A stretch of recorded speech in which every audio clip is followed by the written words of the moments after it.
온타리오주 토론토 한인회 기금 마련 갈라가 지난주 토요일 한인회관에서 성대하게 열렸습니다. 한인회 갈라는 2016년과 2018년 이후 5년 만으로 이번이 세 번째입니다. 2층 칵테일 리셉션장에는 일찍부터 많은 사람들이 가득했고, 이어 본격적인 갈라는 신숙한 K-팝 댄스로 시작됐습니다. 김정희 회장은 부족하지만 노력하고 있다며 계속 사랑하고 응원해 줄 것을 부탁했습니다. 평화식품의 구자선 회장과 클로우 뷰티 서플라이 김용수 대표에게 감사장이 전달됐습니다. 만찬 중에는 기타 연주자와 밴드가 비틀즈의 예스터데이 등을 들려줬고, 노래 공연과 라인 댄스 공연도 있었습니다. 박보은 부회장이 이번 기금이 한인회관 보수와 관리를 위해 유용하게 사용될 것이라고 발표한 뒤 기금 마련을 위한 경매가 시작됐습니다.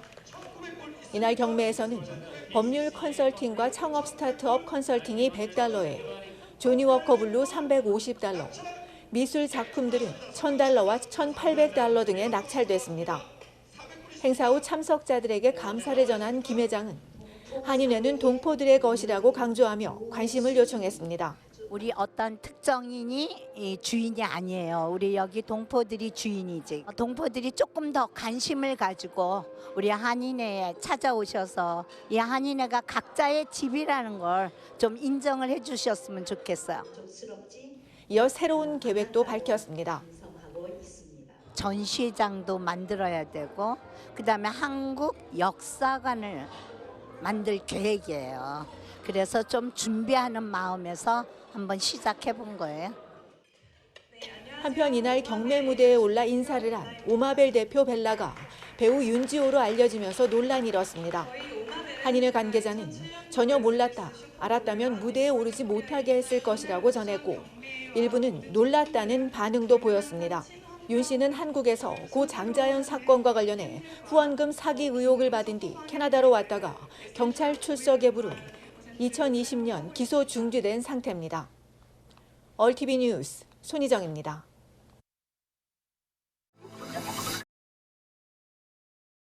오늘 연방정부가 캐네디안 덴탈 케어 플랜을 발표했습니다. 지난해 12세 미만 학생을 대상으로 먼저 임시 운영해온 제도를 확대 도입하는 겁니다. 이달 87세 이상을 시작으로 연령별로 진행되고 내년 6월부터 18세 미만과 장애인으로 넓어집니다.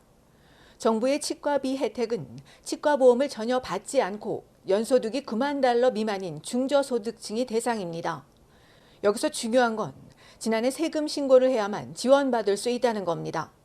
오늘 정부 발표에 따르면 우선 87세 이상 적격 대상자부터 신청을 시작하는데, 이들은 이번 달 말부터 가능하며 77세에서 86세는 내년 1월, 72세에서 76세 2월, 70세에서 71세는 3월부터 신청할 수 있습니다.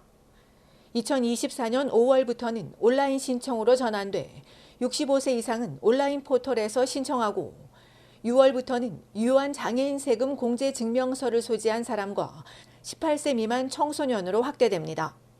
정부는 대상이 되는 가구에 연락해 차례가 되면 혜택을 신청하도록 초대할 것이라며 개인이 따로 준비할 필요는 없다고 설명했습니다. 그러나 이보다 앞서 70세 이상 노인들에 대해선 신청에 필요한 세부 사항이 포함된 정보를 알려주고 전화로 신청받을 예정입니다. 정부 치과 진료비는 내년 5월부터 적용되기 때문에 5월 이전에 발생한 치과 진료비는 지원받을 수 없으며, 이 역시 87세 먼저 적용되고 단계적으로 도입됩니다. 정부 지원액은 가구 소득에 따라 달라 연소득이 $70,000 미만이면 정부가 모든 비용을 부담합니다. 그러나 $70,000에서 $79,999이면 정부가 60%, 본인 부담이 40%이고 $80,000에서 $89,999이면 정부 40%, 본인 부담이 60%가 됩니다. 정부의 치과 진료비 지원은 이 프로그램을 관리하는 선라이프에 치과가 직접 청구하고 자기 부담금은 치과에 내면 됩니다. 그렇다고 모든 치과에서 지원 가능한 건 아니고 정부 프로그램에 참여하겠다고 등록한 치과에서만 지원받을 수 있습니다. 이외에도 정부는 자격이나 보장 범위 분쟁을 포함한 문제를 처리하기 위해 전용 콜센터를 운영할 계획입니다. 정부는 2005년에는 다른 연령으로 확대될 예정이라며 최대 900만 명이 지원받게 될 것이라고 밝혔습니다.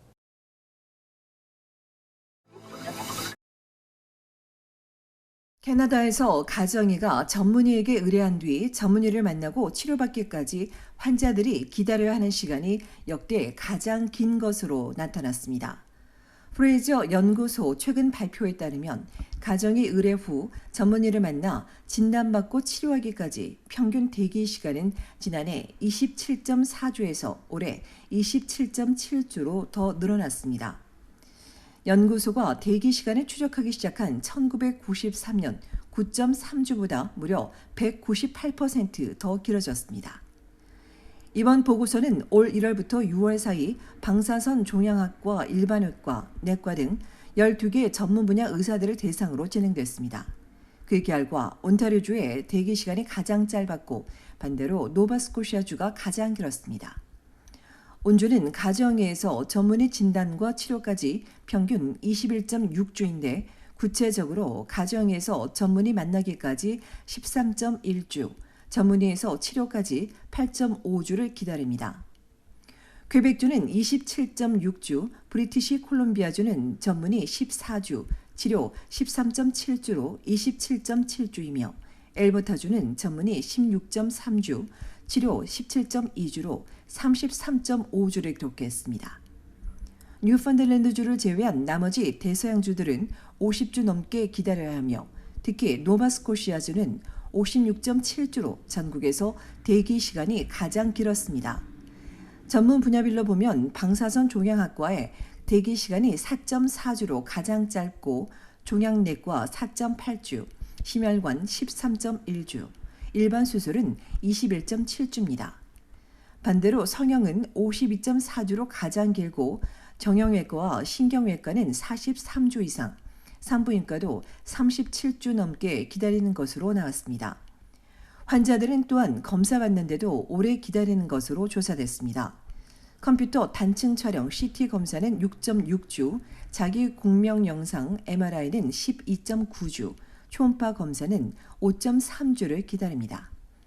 이런 보고서를 발표한 프레이저 연구소는 지나치게 긴 대기 시간은 캐나다 의료 시스템의 특징이라며 이로 인해 환자의 고통 증가와 직장 생산성 저하, 삶의 질 저하는 물론 최악의 경우 장애나 사망을 초래할 수 있다고 지적했습니다.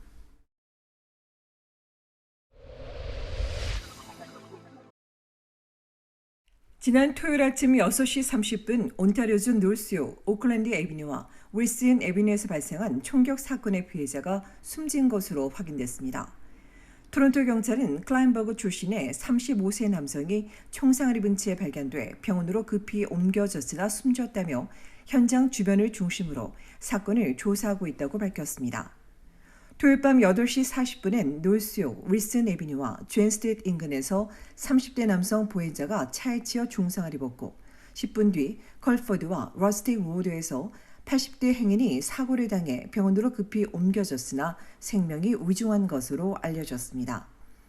두 사고의 운전자들을 상대로 정확한 사고 경위 등을 조사 중이라는 경찰은 최근 들어 보행자 교통사고가 잇따르고 있다며 운전자는 과속하지 말고 안전 운전하며 보행자는 길을 건널 땐 좌우를 잘 살필 것을 각별히 당부했습니다.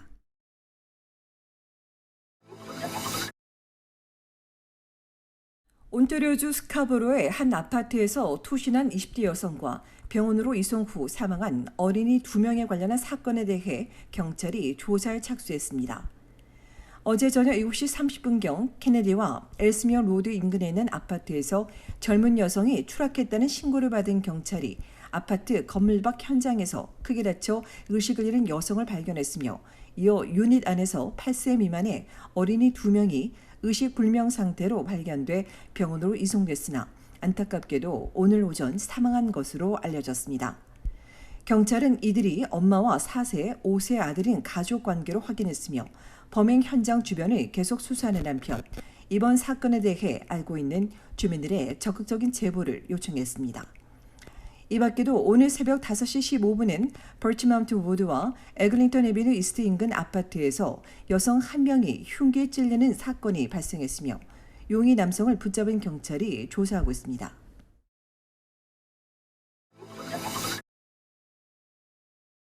캐나다인들은 글로벌 뉴스에 높은 관심을 보이는 것으로 나왔습니다. 오늘 구글 캐나다가 발표한 올해 검색 트렌드에 따르면 여자 월드컵에서 튀르키예, 시리아 지진 등 글로벌 뉴스에 관심이 높았고 유명 스타와 인기 있는 게임, 볼만한 영화를 자주 검색한 것으로 나왔습니다. 올해 검색어 1위는 이스라엘 하마스 전쟁으로 이들이 왜 전쟁을 벌이는지, 하마스는 무엇인지, 이스라엘 가자에서 일어나고 있는 일이 무엇인지 등 이 전쟁에 대해 더 자세히 알아보기 위한 질문과 검색이 가장 많았으며 타이탄 잠수정 폭발 이후 타이탄의 코 깊이가 얼마인지 등을 묻는 질문도 많았습니다. 또 오펜하이머와 바비 영화에 대한 질문과 사망한 배우 매튜 페리와 아일랜드의 팝 전설 시네이드 오코너 사망에 대한 검색이 다수를 차지했으며 이외에 클리넥스가 캐나다에서 철수하는 이유, 찰스 왕과 존 토리 전 토론토 시장의 나이를 묻는 질문, 저스틴 트루도 연방 총리의 이혼 사유, 공기질이 나쁜 이유 등도 있었습니다.